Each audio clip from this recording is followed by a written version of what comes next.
However, so once this money starts flowing in from these two ways, we expect that during the current year we will substantially reduce our debt burden and should be in a position to be able to have a much lower interest rate burden and to be able to fund our operations to be able to go to the next level of growth.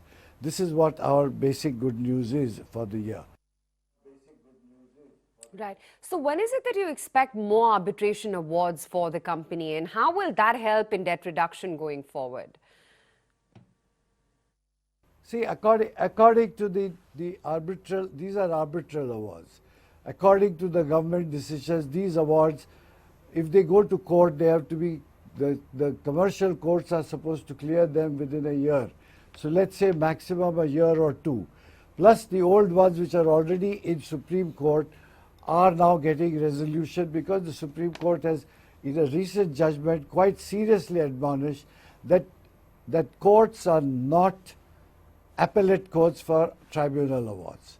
And they cannot go as an appeal to that award. They can only go if the award process was wrongly done, if the arbitral tribunal process was wrong, or if there's a malafide. So we expect a much better resolution to these issues, and I expect that we will get considerable relief. Besides, the Cabinet Committee on Economic Affairs order still stands, and by getting guarantees banks are required to give, and give us 75% of that money will be there. So if you take 75% of 4,800, we are talking about 3,600, of which we have received only 1,400 crores.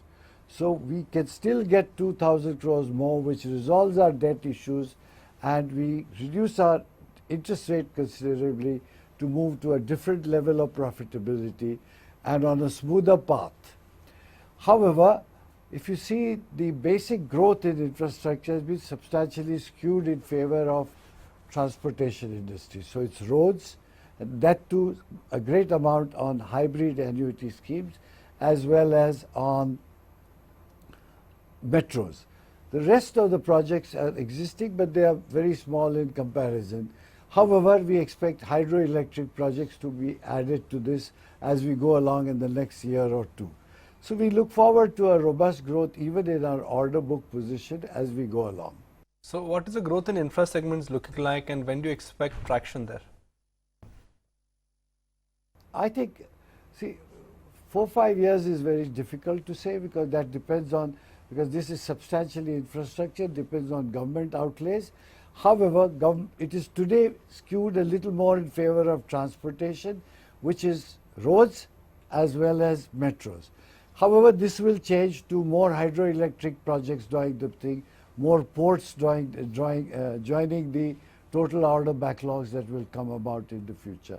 But this will be really determined as we go year by year. Markets are worried about auditors' concerns on Lavasa. How would you like to defend that?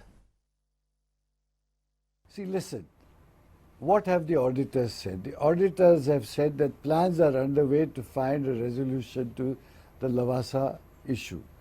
And based on that, they feel that they express concern about the going concern. So concern doesn't mean that it's going to happen, one. Second is, things taken out of context or just for a newspaper report a few weeks ago, a lot of beating has been taking place. This is now a new reality of the way markets operate, and the way there's a lot of volatility, a lot of sensitivity. The smallest of news hurts.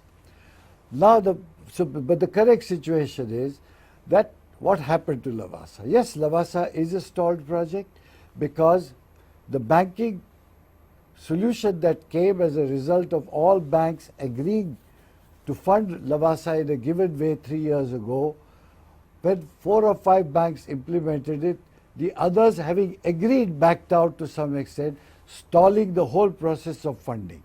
Now this has come under possibility of working out because now under the new scheme of the RBI, a resolution has to be done.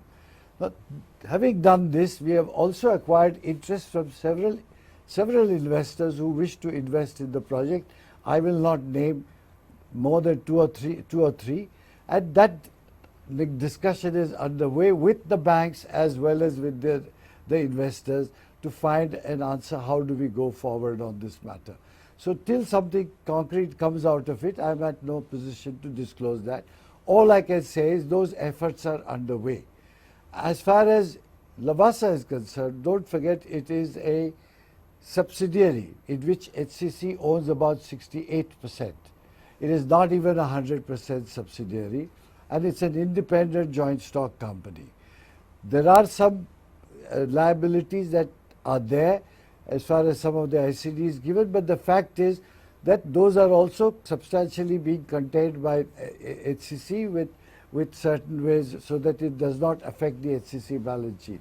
So as far as we are concerned, we are on the job to make these things happen, but a little news here, a little thing out of context somewhere has blown things a bit excessively out of proportion.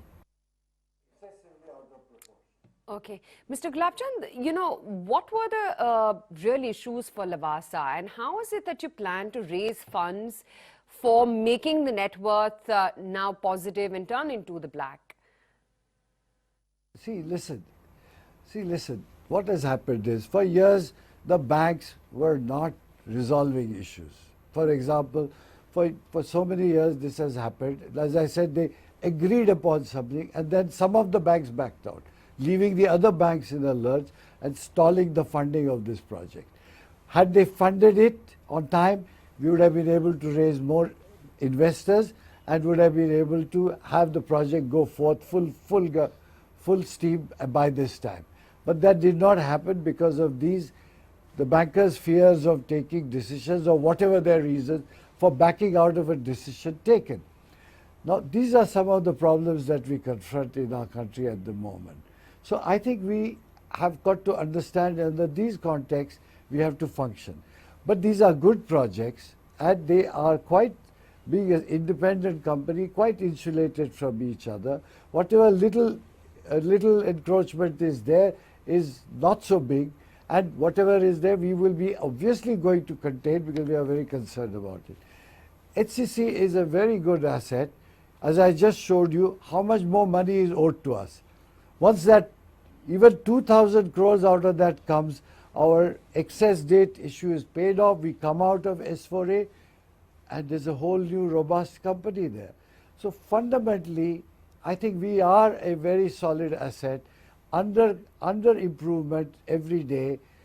These are difficult times. You can see how many construction companies in this country have gone under, have almost gone off this. And we have been standing there because we have been able to take all these precautions. And 4,800 is a large number. Not to be paid is not really a very healthy way government should treat contractors. However, the government realized that this is a problem. They couldn't find a solution right away to everything. So they did find this solution of making the payment on one side and strengthening the Arbitration Act so that the government agencies do not have loopholes not to pay. Okay, Mr. Gulabchand, pleasure speaking with you, and thanks really for candidly telling us all about what's going on with Lavasa. It's a much needed clarity that the market as well was seeking. Good speaking with you. HCC finally, after that sharp correction that you saw in the stock yesterday, has rebounded. Still got a long way before it makes up for the losses of the last 2 days, but it's a meaningful 12.5% rebound that you're seeing on the stock right now.